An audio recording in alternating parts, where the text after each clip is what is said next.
Ang mabuting balita ng Panginoon ayon kay San Mateo, chapter 10, verse 24 to 33. Noong panahong iyon, sinabi ni Jesus sa kanyang mga apostol, "Walang alagad na higit kaysa kanyang guro, at walang aliping higit sa kanyang Panginoon.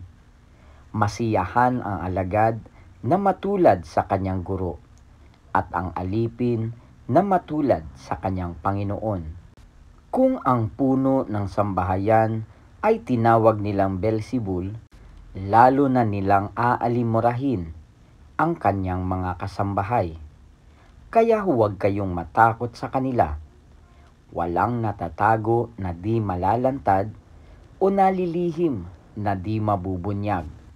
Ang sinasabi ko sa inyo sa dilim, ulitin ninyo sa liwanag, at ang ibinulong sa inyo ay inyong ipagsigawan.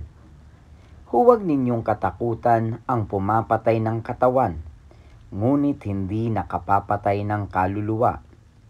Sa halip, ang katakutan ninyo'y ang nakapapatay ng kaluluwa at katawan sa impyerno.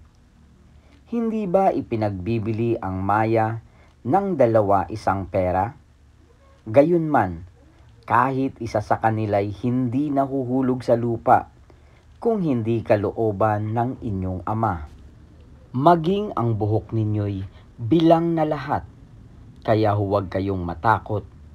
Higit kayong mahalaga kaysa libu-libong maya.